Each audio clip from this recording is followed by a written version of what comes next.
Nah, Alkitab sangat tegas mengatakan bahwa Yesus mati menebus dosa seisi dunia semua orang. Saya akan tunjukkan satu ayat yang tidak bisa dijawab oleh Calvinis manapun. Saya tantang Pak Muriwali untuk menjawab, tantang Pak Muriwali untuk menjawab, tantang Pak Muriwali untuk menjawab ayat ini. 2 Petrus 2 ayat 1. Sebagaimana nabi-nabi palsu dahulu tampil di tengah-tengah umat Allah, demikian pula di antara kamu akan ada guru-guru palsu. Mereka akan memasukkan pengajaran-pengajaran sesat yang membinasakan, bahkan mereka akan menyangkal penguasa yang telah menebus mereka. Dan dengan jalan demikian segera mendatangkan kebinasaan atas diri mereka sendiri. Ini jelas adalah penyesat guru-guru palsu yang Alkitab katakan binasa.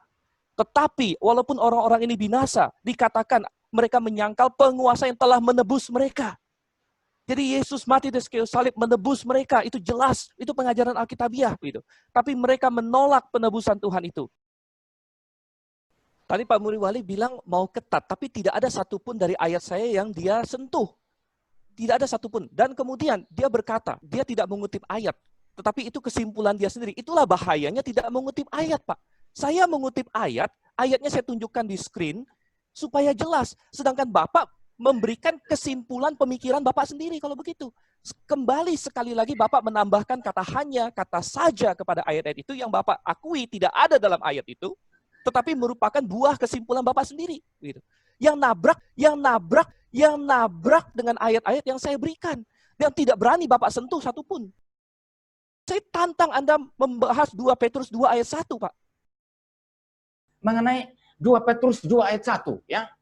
Ayat ini jelas mengajarkan tentang nabi-nabi palsu yang mengajar, ya, sehingga itu menyangkal keberadaan Tuhan, kan begitu. Dan siapa yang percaya kepada pengajaran nabi-nabi palsu ini pasti binasa. Dan kalau mereka binasa, mereka bukan orang pilihan. Lalu apa problem ayat itu? Ya, guru-guru palsu, ya, orang-orang yang menerima pengajaran sesat yang tidak sesungguhnya, maka kalau mereka menolak itu, menerima ajaran sesat dan menolak Kristus sebagai penguasa, sebagai juru selamat, mereka binasa. Mereka masuk ke dalam orang bukan pilihan, orang reprobat. Lalu apa masalah ayat itu? Lalu apa masalah ayat itu? Lalu apa masalah ayat itu? Tak ada hubungannya dengan limited atonement begitu.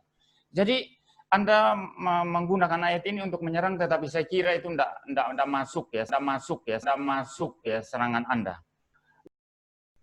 Susah ya, tidak ada obat kalau misalnya orang memang sudah kekeh pada pendiriannya sehingga apa yang sudah jelas di depan mata malah dilanggar begitu. Tadi Pak Muriwali membahas 2 Petrus 2 ayat 1, membaca sebagian, namun tidak membaca intinya gitu. Lalu dia bilang, ini bicara mengenai guru-guru palsu yang menyangkal penguasa mereka dan akan binasa. Jadi dia bilang, apa masalahnya? Apa masalahnya? Masalahnya Pak Muriwali adalah di ayat ini dikatakan, menyangkal penguasa mereka yang telah menebus mereka. Itu bagian yang Bapak tidak baca tadi. Dan itu yang menjadi masalah bagi limited atonement, Pak.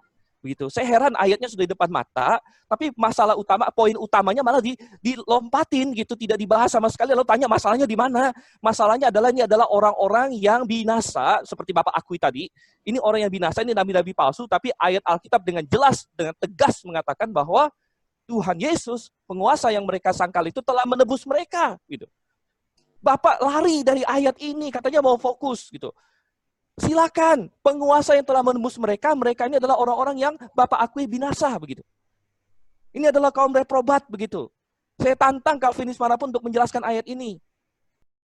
Mengenai 2 Petrus 2 ayat 1 tadi ya. Jadi maka bisa mereka mengajar dan dengan demikian mereka menyangkal Yesus sebagai penguasa di mana menurut pandangan mereka padahal sesungguhnya tidak. Bahwa Yesus itu juru selamat, padahal sesungguhnya tidak. Ya, jadi menyangkal penguasa Yesus juru selamat menurut pandangan mereka yang palsu. Seperti itu. Anda mesti lihat dari perspektif itu. Kalau tidak, benturan dengan begitu banyak ayat Alkitab nanti. Giliran saya. Jadi Pak Muriwali berkata bahwa Yesus tidak menebus mereka. Ayat berkata bahwa Yesus menebus mereka. Saya bacakan lagi ayatnya. Makanya ayat ini penting untuk dikutip dengan benar gitu. Mereka akan memasukkan pengajaran-pengajaran sesat yang membinasakan. Bahkan mereka akan menyangkal penguasa yang telah menebus mereka. Ini pernyataan Petrus. Pernyataan Petrus berarti pernyataan Roh Kudus. Roh Kudus berkata bahwa penguasa ini telah menebus mereka. penguasa ini telah menebus mereka,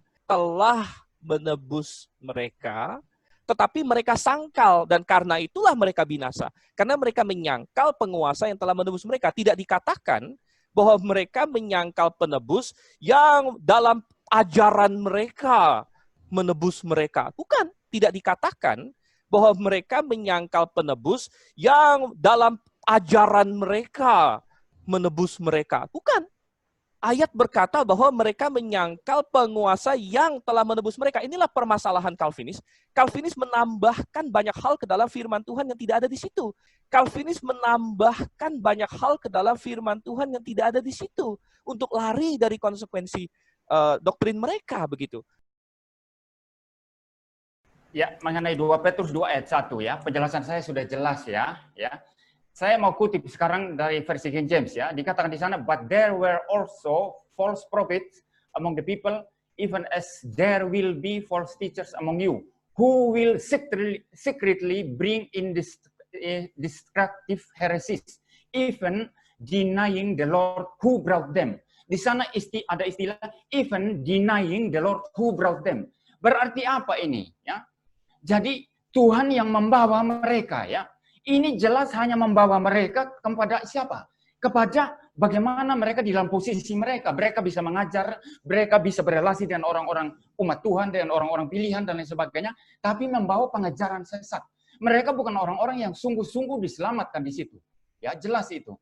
Jadi dari perspektif mereka, mereka bilang Tuhan Yesus juru selamat, Tuhan Yesus itu Tuhan dan lain sebagainya. Tapi sesungguhnya mereka tidak selamat karena mereka menyangkal Tuhan.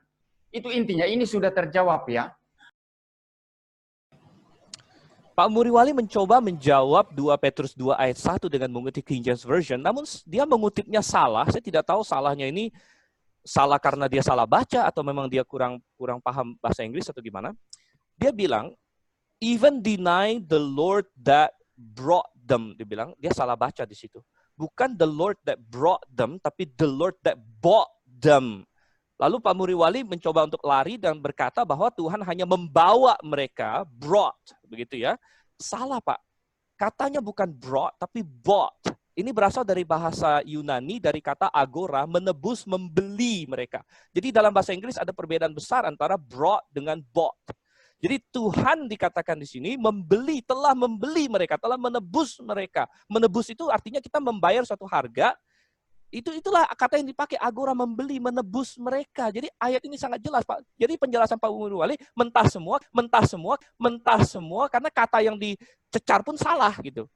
Jadi katanya membeli malah diterjemahkan membawa begitu. Jadi salah, bukan brought tapi bought. Ya, jadi tetap ayat ini merupakan momok bagi Pak Muriwali dan menjadi momok bagi Calvinisme.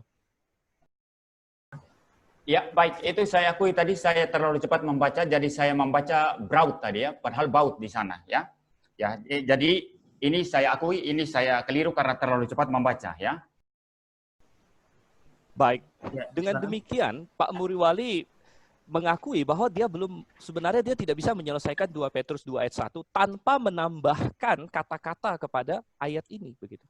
Dia harus membaca ayat ini dengan tambahan kata-kata seperti semua yang Calvinis lakukan dengan ayat-ayat yang lain. Karena ayat ini dengan tegas berkata, bahkan mereka akan menyangkal penguasa yang telah menebus mereka. Penguasa yang telah menebus mereka. Jadi sebenarnya poin Petrus adalah penguasa sudah tebus mereka, malah mereka sangkal gitu. Itulah sebabnya mereka pantas untuk binasa. Sudah ditebus, malah disangkal. Itu poinnya. Ini bukan dari perspektif mereka. Ini Petrus yang tulis begitu. Dan ini konsisten dengan semua yang lain yang Calvinis, yang ayat-ayat Alkitab ajarkan bahwa Yesus mati untuk semua manusia. Ada begitu banyak ayat yang lain yang tidak disentuh. Ada 1 Timotius 4 ayat 10, ada 1 Timotius 2. Dan saya katakan semua ayat yang dibuka oleh Pak Muriwali, saya aminkan semua karena tidak ada kata hanya atau saja. Kata hanya atau saja ada dalam imajinasi Calvinis semata-mata. Ya. Ya, Pak Stephen juga pernah itu dengan sengaja, mungkin mempunyai motivasi apa atau memang salah menerjemahkan kata-kata Calvin at his own pleasure ya, ke dalam senang begitu ya. Padahal Dia pernah debat dengan Pak Budi Asali, dia terjemahkan dengan benar. Saya ada buktinya. Ya, dia berkata apa? At his own pleasure itu kerelaan kehendaknya, katanya begitu. Saya ada buktinya, Pak, begitu. Anda memutar kemarin itu apa mau membohongi saya atau apa, saya tidak tahu motivasinya ya. Tapi saya di sini saya akui saya keliru. Anda belum pernah mengakui Anda salah, Anda keliru ya. Masalah terjemahan itu. Saya ini akui salah karena terlalu cepat ya. Saya tidak mengakui saya menerjemahkan salah karena terjemahan saya memang tidak salah. At his own pleasure bisa banyak terjemahannya, Pak. Kerelaan kehendak bisa, dengan kesenangan bisa, dengan sesukanya bisa. Saya ada membaca satu artikel orang yang mengkritik saya di situ dan saya sudah balas. Dia bilang mestinya diterjemahkan sesukanya Allah, katanya. Sesuka dengan sesenang itu sama, suka dengan senang itu sama, Pak. Anda buka KBBI, saya sudah cek Kamus Besar Bahasa Indonesia apa definisi suka, senang, katanya. Jadi artinya, apakah Tuhan menetapkan sesuatu yang dia tidak senang gitu? Itu bisa jawab nggak? Apakah Tuhan menetapkan sesuatu yang dia benci? Saya benci ini, tapi saya menetapkannya, kan aneh gitu kan? Nah, oke, jadi nggak ada masalah di situ.